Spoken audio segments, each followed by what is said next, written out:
Tifu by getting a facial. This happened about 2 hours ago. I've been extremely stressed as of late and my boyfriend wanted to help me relax. He flicked my bean and went on a minge binge to my little heart's delight. He even drew me a nice bath complete with warm towels and bath beers. I really wanted to show him how much I appreciated all his gestures, so I thought a great way to do that would be to let him give a facial. I start doing my duties and all is rainbows and puppies. He gives me the signal and I activate baby bird mode, trying to give him the best view I can. That's where the zucchini up occurs. I tilted my head back slightly too far and ended up with a nostril full of cheesecake. It took a moment for me to register what the cheesecake just happened, but by the time I figured it out, my other nostril gets its turn. At this point, I just sit there and take it up the nose because I'll be damned if I let man gravy get on anything. I immediately go to the bathroom afterwards to evacuate my sinuses, but I didn't get it all. Not long after, I feel some slither down the back of my throat like a demented slug. Still have the smell of coconut in my nose. TLDR, a zucchini in my mouth ended with zucchini in my nose. Edit, holy banana, I did not expect this to blow up like it did. Thank you to whoever gave me my first silver. Edit 2,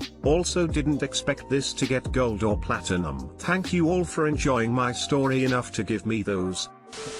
I full on thought you were going to talk about the spa. Was not disappointed though. Edit, thanks for silver. Saw facial and immediately thought coconut, but then I reasoned with myself and said not everyone is as immature and stupid as you are. It's obviously going to be about a spa. Calm down. Should have trusted my gut, would have been less of a wild ride. Yeah. Should have just swallowed. To be fair, she did. Edit, wow, I didn't expect this to be my first gold, thank you. Sacrifices must be made. I butternut warned her.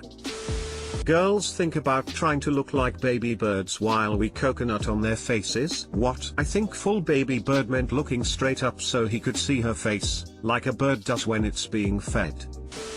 Tifu by ruining a movie shoot with Jennifer Aniston. Disclaimer, this should be, several years ago Ifu, but I'm a Reddit NOB and wanted to share one of the most awkward series of events I've ever caused. I had plans to meet up with some friends in Atlantic City for the weekend. I got a late start, so they were already gambling somewhere in the Taj Mahal. I had been there once before, but didn't really remember the layout, except for a long escalator that led down to the casino from the lobby. I parked my car and walked quickly from the parking deck to the lobby. On my way to the lobby, there was a crowd of people gathered behind a security guard who was holding some caution tape across the hallway. He let a bunch of people in and, of course, I squeezed through as he was closing it off. That is where things went sideways. I saw a film camera in the lobby, and thought, huh, they must be filming a commercial for the casino or something. Wonder if I'll be in it?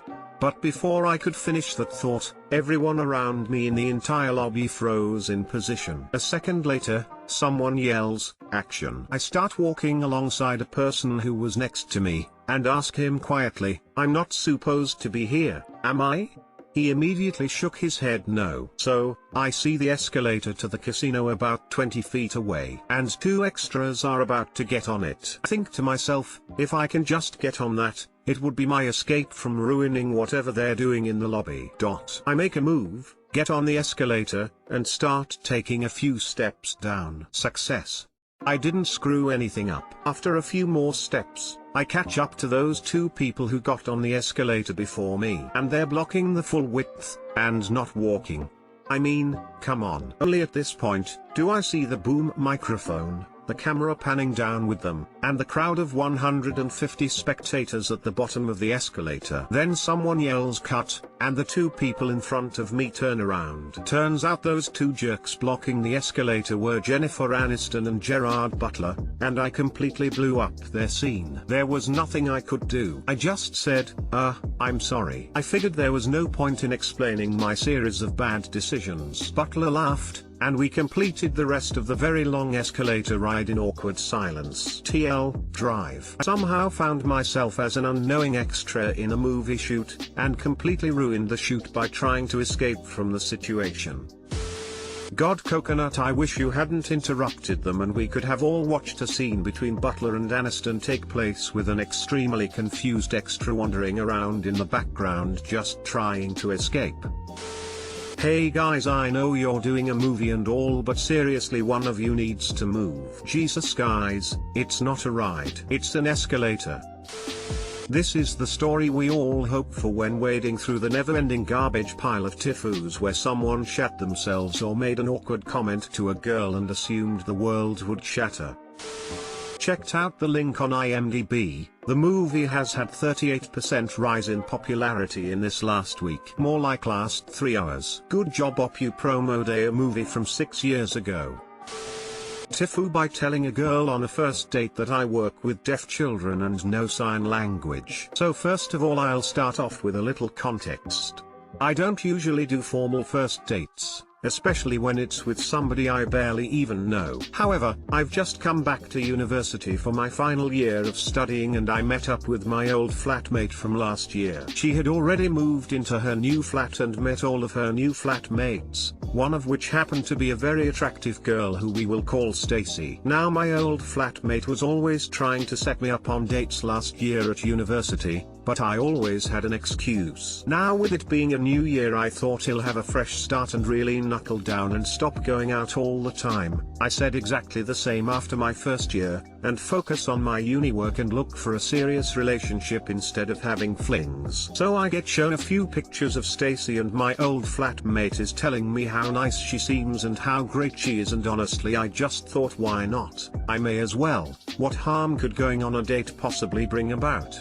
So she gives me Stacy's number and we start to text and chat for a couple of weeks and we seem to be getting along really well. So much so that I suggest we should go for some food one evening to meet in person and get to know one another a little better. Now bearing in mind I never ever do this, I usually just speak to girls on nights out when I'm filled to the brim with liquid confidence and I'm usually so drunk that my confidence is through the roof. However, I feel myself really starting to like this girl. I've never really been one for texting, but our conversation seemed to flow naturally. So I meet Stacy at this very busy restaurant last week. I'm full of nerves but I'm ready for the date. We get sat down and we begin chatting away and things seem to be going really well. I'm still nervous, but after a few pints the nerves start to settle and I get a bit carried away telling my stories and my somewhat crude jokes. At the best of times I'm a very loud person, however, after a few beers I turn into a human foghorn and unbeknownst to me, I'm speaking at a level high enough for the whole room to hear. I know this because all of my friends love to remind me how loud I am when we're on a night out. Now here comes the coconut up. Being full of my favorite ale and with the nerves starting to settle, I'm growing louder and louder by the minute. So much so that Stacy, very politely I must say, lets me know that I need to turn the volume down just a tad,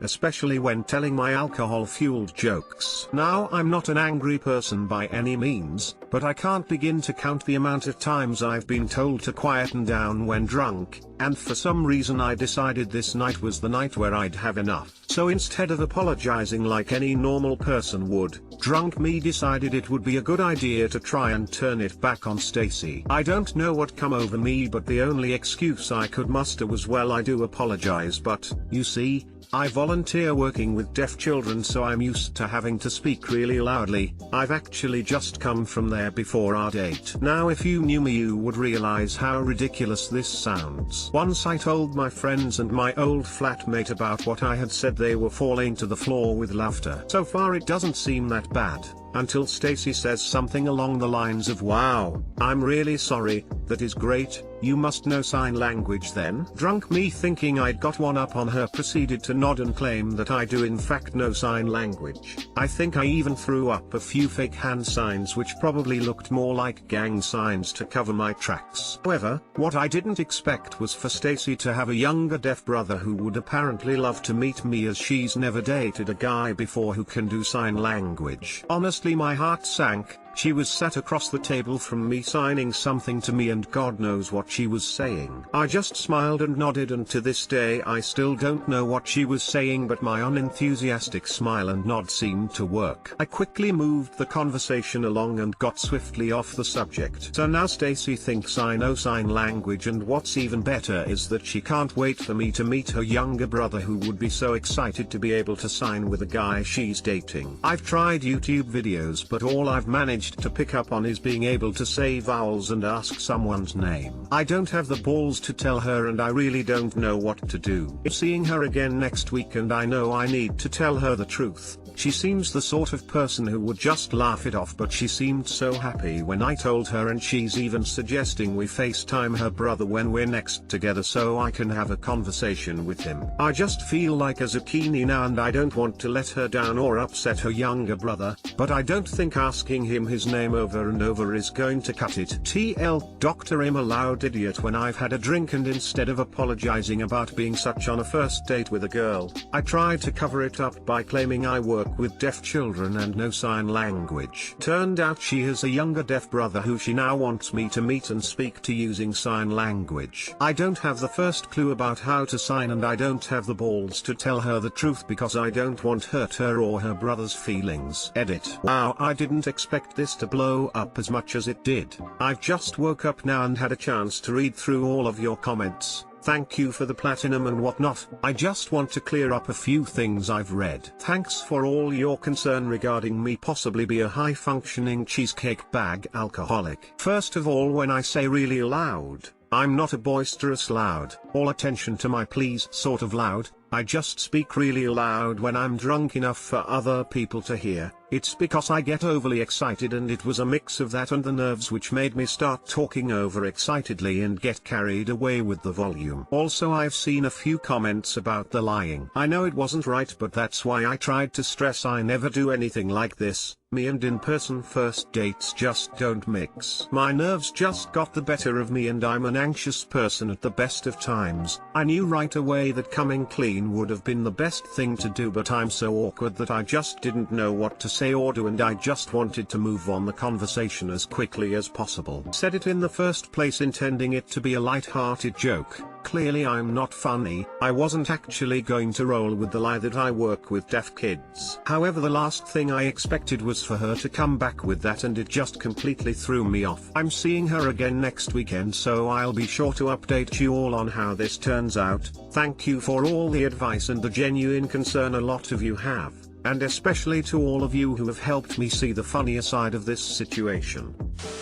Oh wow, this is spectacular. Need an update next week. Predict a fail could be on the cards as all the signs are there. I'll be sure to update next week. That's if I haven't leapt off of a bridge out of sheer embarrassment. Very rarely do I read a Tifu and go ooh butternut. This is one of those rare times. And GT, she was sat across the table from me signing something to me, and God knows what she was saying. She was saying, do you really know ASL? No? Okay, now that I'm onto you, I'm gonna play the long game here. Yay, no one else has mentioned that she already knew that Op was lying. He was ridiculously drunk and yelling, and making up hand symbols, and smiling and nodding as she signed.